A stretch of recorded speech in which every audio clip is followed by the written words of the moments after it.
স্বাগত দর্শক বন্ধুরা। তো যিনি হাতটি পাঠিয়েছেন তাকে অভিনন্দন এবং আন্তরিক শুভেচ্ছা জানাচ্ছি।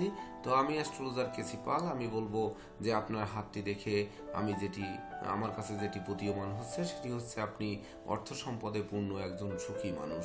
এমনকি আপনি একজন প্রতি মানুষ, এমনকি শিল্প কলকারখানার মানুষ। সেই সঙ্গে আপনার রাশিটি হবে মিথুন রাশি এবং নক্ষত্র হবে পুনর্বসু। তো মিথুন রাশি কেন পুনর্বসু নক্ষত্র হবে? পুনর্বসু নক্ষত্রের অধিপতি হচ্ছে বৃহস্পতি। তো বৃহস্পতি হচ্ছে আপনার শুভ বৃহস্পতি, যে শুভ বৃহস্পতি কিনা আপনাকে জ্ঞানী, গুণী, মানী, ধর্মাশ্রয়ী করবে, সেটি আপনার ভিতরে রয়েছে। এমনকি বিশেষ করে আপনাকে বুদ্ধিমান করবে, বিচক্ষণ করবে, কৌশলী করবে, অধ্যবসায়ী করবে। সেটি কেন করবে? দেখুন, প্রথম যদি আমরা বলি তাহলে আপনাদের একটু দেখতে হবে যে আয়ু রেখাটি কিন্তু বিশেষ করে মণিবন্ধ পর্যন্ত আসেনি। অনেকে বলবে আয়ু বুঝি কম, কিন্তু আমি বলবো আপনার আয়ু কম পক্ষে 75+ আয়ু হবে। এবং সেই সঙ্গে শিরোরেখা দেখুন, আয়ু রেখার সঙ্গে যুক্ত হয়ে শিরোরেখা একেবারে সোজা মঙ্গলের ক্ষেত্রে দ্বিখণ্ডিত হয়েছে। অর্থাৎ আপনার মন সর্বদা দুই পথে ধাবিত হবে। বিশেষ করে কর্ম এবং ব্যবসা উভয় পথে আপনি উপার্জন করবেন, এবং অল্প বয়স থেকে আপনি উপার্জন করছেন এবং নিজস্ব ক্ষমতায় উপার্জন করছেন, এবং আপনি ভাই বোনের মধ্যে সব থেকে ধনী, জননন্দিত, শিক্ষিত এবং প্রতিষ্ঠিত মানুষ হবেন। কেন হবেন? সেটি হচ্ছে দেখুন, এই আয়ু রেখা এবং শিরোরেখা থেকে একটি ঊর্ধ্বগামী রেখা বৃহস্পতির ক্ষেত্র পর্যন্ত উঠে গেছে। এটি একটু লক্ষ্য রাখুন। এটি হচ্ছে আপনার অল্প বয়সে উন্নতি করিয়েছে। তাছাড়া আমি আপনাকে বলবো যে আপনার রাশিটি যদি বলতে হয় তাহলে আমি বলবো আপনার মিথুন রাশি এবং নক্ষত্র হবে পুনর্বসু নক্ষত্র। অর্থাৎ মিথুনের যে 10 ডিগ্রি পুনর্বসু নক্ষত্র রয়েছে, সেই 10 ডিগ্রির মধ্যে আপনার জন্ম হবে। সেটি কেন? দেখুন, হাতের এই যে 4টি আঙ্গুল, 4টি আঙ্গুলের 12টি পর্বের বিশেষ করে ইন্ডেক্স ফিঙ্গারের চূড়ার পর্ব হচ্ছে মেষ রাশি, মাঝের পর্ব হচ্ছে বৃষ রাশি। এটি হচ্ছে আপনার সেই মাঝের পর্বের যে কর, সেই করটি কিন্তু এই। তাছাড়া এই একটি এক্সট্রা কর রয়েছে, এটি কিন্তু বিশেষ করে মিথুন রাশির মধ্যে পড়েছে, অর্থাৎ এই অংশটি কিন্তু মিথুন রাশি। তো মিথুন রাশির প্রথম অংশে যে এই এক্সট্রা করটি রয়েছে, এটি মিথুন রাশি যদিও মৃগশিরা, আদ্রা এবং পুনর্বসু এই 3টি নক্ষত্র নিয়ে গঠিত, কিন্তু মৃগশিরা হবে না, কারণ মঙ্গলের রাগ, জেদ, ক্রোধ, গাম্ভীর্যতা আপনার ভিতরে কম। এমনকি রাহুর ধ্বংসযজ্ঞও কিন্তু আপনার ভিতরে নেই, তাই তো বিশেষ করে আদ্রা নক্ষত্র হবে না। তাছাড়া পুনর্বসু নক্ষত্র হবে। কেন হবে? কারণ হচ্ছে আপনার হাতে দেখুন, এখানে কিন্তু সলোমন রিং রয়েছে, খুব সুন্দর সলোমন রিং। এই সলোমন রিং বলছে যে আপনি উদার, পরোপকারী, নির্ভীক এবং শাস্ত্র জ্ঞান সম্পন্ন মানুষ। সেই সঙ্গে আপনার মধ্যে একটা ধীর স্থির ভাব রয়েছে, এমনকি বিশেষ করে বুদ্ধির যে গুণ রয়েছে, সেই গুণগুলো কিন্তু অপরিসীম, যেটি আসলে আপনি নিজেই বুঝতে পারবেন যে আপনি কেমন মানুষ। তাছাড়া আপনার মস্তিষ্ক সবসময় জন্য শুভ কাজের দিকে ধাবিত হয়, এমনকি সর্ব বিষয়ে যেন আপনি জ্ঞান রাখেন। সেই সঙ্গে বিশেষ করে সকল কাজ করার যেন একটা দক্ষতা, ক্ষমতা, যেটি নেতৃত্ব, যেটি সংগঠন প্রিয়তা, এমনকি সমাজে নন্দিত হওয়া, এই যে দিকগুলো রয়েছে সেগুলো কিন্তু আপনার ভিতরে বিদ্যমান। সেই সঙ্গে আপনি আবার সহজ সরল মানুষ, বিশেষ করে বিভিন্ন আইন কানুন আপনি কিন্তু জানেন। সেই সঙ্গে ব্যবসা বুদ্ধি যেন জন্মগত, কিভাবে ব্যবসা করতে হয় সেটি আপনি ভালো করে জানেন। তো ব্যবসা কিভাবে করতে হয়, কোন রেখা আপনাকে ব্যবসা দেখাচ্ছে, সেটি আমরা একটু ব্যাকে যেয়ে আসি। সেটি কিন্তু যদি আমরা দেখি তাহলে কিন্তু দেখুন, এই যে আয়ুরেখার এসে আপনার ভাগ্যরেখার সঙ্গে মিলিত হয়েছে, এবং মণিবন্ধন থেকে ভাগ্যরেখা উঠে একেবারে সোজা শিরোরেখায় গিয়ে অবশ্য থেমে গেছে। তার উপরের অংশ কিন্তু এটি গুজ্জ ক্রস হয়ে ভাগ্যরেখার সঙ্গে মিলিত হয়নি। অর্থাৎ আপনি বিশেষ করে নিজের চেষ্টায় নিজেই ব্যবসা বাণিজ্য শুরু করছেন এবং নিজে কর্মও করেছেন। আবার আরও একটু যদি বলি তাহলে আপনার হাতে চন্দ্রের ক্ষেত্রে কিন্তু মৎস্য চিহ্ন রয়েছে, যে মৎস্যটি হচ্ছে হাতের ভিতরের দিকে উঠছে। অর্থাৎ এটিও কিন্তু প্রমাণ করে যে আপনি নিজস্ব ক্ষমতায় বংশের মধ্যে সব থেকে নামজাদা ব্যক্তি হয়েছেন বা ধনী ব্যক্তি হয়েছেন। শুধু ধন সম্পদ কুক্ষিগত করে রাখেননি, এমনকি অপরের উপকারেও ব্যয় করেছেন। সেটি হচ্ছে আপনার মৎস্য চিহ্নটি দেখুন, যে হাতের আপনার একেবারে ভাগ্যরেখার গোড়া থেকে মৎস্য চিহ্নটি বিশেষ করে মঙ্গল এবং কেতুর মাঝামাঝির দিকে, মঙ্গলের দিকে মুখ করে বসে আছে। অর্থাৎ আপনার ভিতরে একটি লোভ লালসা আছে। সেই লোভ লালসা হচ্ছে আমি যত পারি টাকা হবে আর জমি কিনবো। বিশেষ করে জমি জমা কেনার প্রতি আপনার একটা বিশেষ আগ্রহ বা নেশা আপনার মধ্যে রয়েছে এবং আপনি প্রচুর জমি জমার মালিক হবেন, এমনকি ইন্ডাস্ট্রিয়াল ব্যবসা বাণিজ্যের সাথে যুক্ত হবেন, যেটি হচ্ছে উৎপাদনশীল ব্যবসা। সেই সঙ্গে বিশেষ করে আপনার সম্যক একটা জ্ঞান থাকবে, এমনকি সাহিত্য কলার প্রতি আকর্ষণ থাকবে। তাছাড়া সহজে মানুষকে বোঝাতেও পারেন, আবার নিজে বোঝেনও বটে। সেই সঙ্গে বহুমুখী জ্ঞান, যেমন আপনার লেখনী শক্তি, কবিত্ব শক্তি, সাহিত্য শক্তি। আবার দেখা যাচ্ছে আপনি চিকিৎসক নন, কিন্তু আপনার চিকিৎসা বিদ্যায়ও কিন্তু যথেষ্ট পারদর্শিতা রয়েছে। সেই সঙ্গে বিশেষ করে আপনার ক্ষমতা হচ্ছে অপরিসীম। আপনি দেখবেন একসময় নেতৃত্ব, কর্তৃত্ব, শ্রেষ্ঠত্বে প্রধান হবেন। অর্থাৎ দেখা যাচ্ছে আপনি এলাকা চেয়ারম্যান বা মেম্বার বা ধরেন জনপ্রতিনিধি বা ধরেন আপনার ব্যবসায়িক সংগঠনের সভাপতি, সেক্রেটারি বা এরকম কোনো বড় পদ আপনি অলঙ্কৃত করবেন।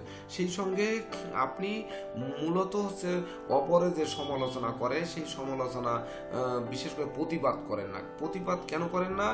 যে প্রতিবাদ না করার কারণ হচ্ছে আপনার দেখুন এই যে হৃদয় রেখাটি সুস্পষ্ট। আপনার হৃদয় রেখা, যে আপনার হৃদয় অত্যন্ত দুর্বল বা নমনীয় হৃদয়। যদিও এই হৃদয় রেখার উপরে সব থেকে বড় ব্যাপার হচ্ছে যেটি আপনাকে প্রতিবাদ করতে দেয় না, সেটি হচ্ছে এই যে হৃদয় রেখার মাথার অংশে দেখেন যে আড়াআড়ি রেখা এসে হৃদয় রেখাকে কভার করেছে এবং এখানে একটি শনির ক্ষেত্রে চতুষ্কোণ হয়েছে, যেটি শিল্পপতির চিহ্ন, এমনকি মৎস্য চিহ্ন যেমন উন্নতি করাচ্ছে, ঠিক তদনুরূপ এই চিহ্নটি কিন্তু আপনাকে শিল্পপতি বানাবে। তো শিল্পপতি কিভাবে বানাবে যদি আপনারা একটু স্পষ্ট করে দেখার চেষ্টা করেন, তাহলে হচ্ছে এই রেখাটি হচ্ছে ঊর্ধ্বগামী রেখা, শনির পর্বতে চলে গেছে। সেই একই সঙ্গে আরেকটি রেখা এসে দেখুন এখানে চতুষ্কোণ তৈরি করেছে। তো এই চতুষ্কোণ চিহ্ন, যেটি শনির ক্ষেত্রে কুপ্রভাব নয়, এটি কিন্তু সুপ্রভাব আনয়ন করেছে। এমনকি এটি বিশেষ করে পাণ্ডিত্যেরও একটি ব্যাপার আপনার এখানে রয়েছে, যে আপনি যতটুকু শিক্ষা লাভ করুন না কেন, বিশেষ করে শিক্ষায় হয়তো আপনি সর্বোচ্চ চূড়ায় বা মাস্টার্স ডিগ্রি করতে আপনি পারেননি, তথাপিও বিশেষ করে আপনি বহুমুখী প্রতিভান্বিত মানুষ এবং শ্রমিকদের কিভাবে আনন্দ দিতে হয়, শ্রমিক কর্মচারীদের দিয়ে কিভাবে কাজ করাতে হয়, কিভাবে আপনার কাজকে উৎসাহ উদ্দীপনা দিয়ে একে একে কিভাবে ইন্ডাস্ট্রি বৃদ্ধি করতে হয়, শ্রমিকের বেতন দিয়ে, বিশেষ করে তাদের হাসি মুখ দিয়ে ওভারটাইম করিয়ে বা কিভাবে কাজ করিয়ে নিতে হয়, এই দক্ষতা কিন্তু আপনার মধ্যে রয়েছে। সেই সঙ্গে আপনার মধ্যে বিশেষ করে যেমন কর্মকুশলতা যেমন রয়েছে, তেমনি সামাজিক একটা নীতিবোধ বা সমাজকে কিভাবে উঁচু করা যায়, সমাজকে কিভাবে বাঁচানো যায়, সমাজে দরিদ্র শ্রেণী বা বিশেষ করে নিচু শ্রেণীর যারা রয়েছে তাদেরকে কিভাবে উদ্ধার করা যায়, তাদের জন্যও কিন্তু আপনি ভাবেন। আবার বিশেষ করে আপনার মধ্যে বাকপটুতা রয়েছে, আপনি সুন্দর গুছিয়ে কথা বলতে পারেন, যেটি শুনে মানুষ মোহিত হয়। সেই সঙ্গে বিশেষ করে আপনার মধ্যে শারীরিক ব্যাপারে যদি বলি, তাহলে আপনার অবশ্য কিছুটা থাকবে, বিশেষ করে বাত ব্যাধির প্রবণতা থাকবে, নার্ভের কিছু প্রবলেম থাকবে, এমনকি বিশেষ করে আপনার মাঝে মাঝে মনে হবে যে আমি একটু একা থাকতে পছন্দ করি বা নদী সাগর জঙ্গলে ভ্রমণের ইচ্ছা জাগবে, এগুলো কিন্তু আপনার ভিতর জাগবে। তাছাড়া কনিষ্ঠ আঙ্গুলটি দেখুন একটু মানে অন্যান্য সাধারণ আঙ্গুলের মতো নয়, এটি কিন্তু একটু দেখতে হবে যে কনিষ্ঠ আঙ্গুলটি কিন্তু বেলুনের মতো গোড়ার দিকটি ফুলে, দেখুন বুধের ক্ষেত্রে কাছের যে অংশ সেই অংশটি কত বৃহৎ আকারে ফুলে আছে এবং উপরের অংশটি ঠিক বিশেষ করে ওই গিটার বা দোতারার মতো বিশেষ করে এই যে অবস্থান তৈরি করেছে। এই কনিষ্ঠ আঙ্গুলের গোড়ার পর্ব বলছে, বিশেষ করে এই গোড়ার পর্ব হচ্ছে আপনার মীন রাশির ক্ষেত্র এবং বৃহস্পতির ক্ষেত্র। বিশেষ করে মীন রাশি সেটি বৃহস্পতি গৃহ আর কি। তো মীন রাশি বৃহস্পতির গৃহ, যেখানে পূর্ব ভাদ্রপদ, উত্তর ভাদ্রপদ এবং রেবতী এই তিনটি নক্ষত্র রয়েছে। তো এই তিনটি নক্ষত্র কিন্তু বিশেষ করে পূর্ব ভাদ্রপদ দেয় নেতৃত্ব, পূর্ব ভাদ্রপদ দেয় প্রতিষ্ঠা, যশ, সম্মান, খ্যাতি, প্রতিপত্তি। উত্তর ভাদ্রপদ শনি দেয় ন্যায়, নিষ্ঠা, সততা, একাগ্রতার প্রতীক। যে সকল আঙ্গুলের থেকে কিন্তু এই পর্বটি, মীন রাশি পর্বটি অতি উচ্চ, অর্থাৎ এই ন্যায় নীতি, আদর্শ, সততা, দক্ষতা এবং বিশেষ করে শ্রমিকদের মন জয় করে মস্ত বড় ধনী হওয়া, সেই সঙ্গে মাথার ঘাম পায়ে ফেলে কিভাবে বড় হতে হয় সেটি কিন্তু আপনি নিশ্চিত জানেন। তাছাড়া শেষ নক্ষত্র রেবতী, সেটি হচ্ছে বুধের নক্ষত্র, যেটি কিনা আপনার রাশির অধিপতিও কিন্তু বুধ। তো এই বুধ হচ্ছে বিদ্যা, বুদ্ধি, জ্ঞান, গরিমা, সভ্যতা যেটি দিয়ে থাকে। সর্বোপরি আমি যে কথা বললাম যে অর্থ সম্পদে পূর্ণ আপনি একজন সুখী মানুষ হবেন। কেন সুখী মানুষ হবেন? আপনার হাতে কিন্তু বিশেষ করে এই রাহুর ক্ষেত্র থেকে যে রেখাটি উঠেছে, এটি হচ্ছে রাহুকে ডিভাইডার করে ফেলেছে। তো এই রেখাটি বিশেষ করে বাবা মার ধন সম্পদ আপনাকে নেওয়া হবে না, নিজের ধন সম্পদ সম্পত্তিতে আপনি মস্ত বড় ধনী হবেন এবং এলাকার মধ্যে সব থেকে নন্দিত মানুষ হবেন। সেটি কেন হবেন? সেটি হচ্ছে আপনার এই দেখুন হাতের একেবারে সুস্পষ্ট মার্শাল রেখা একেবারে মণিবন্ধন পর্যন্ত চলে আসছে।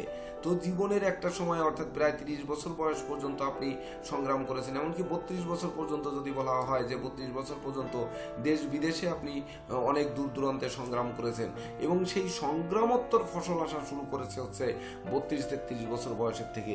এবং সেই এত ধন সম্পদ সম্পত্তি আপনাকে বিশেষ করে গর্ব করার এখানে কিছু নেই, কারণ হচ্ছে আপনি যেমন উপার্জন করেছেন তেমনি ব্যয়ও করেন। এমনকি বিশেষ করে যারা সর্বহারা শ্রেণীর লোক বা বিশেষ করে যারা কষ্টে জীবনযাপন করছে তাদের পাশেও আপনি দাঁড়ান।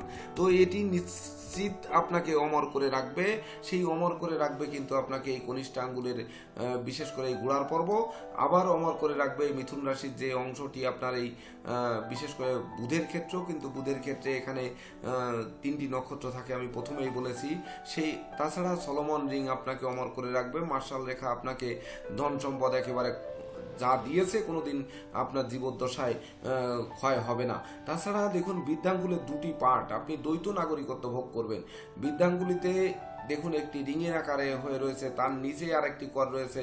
সাধারণত বৃদ্ধাঙ্গুলিতে কিন্তু 2টি করই থাকে।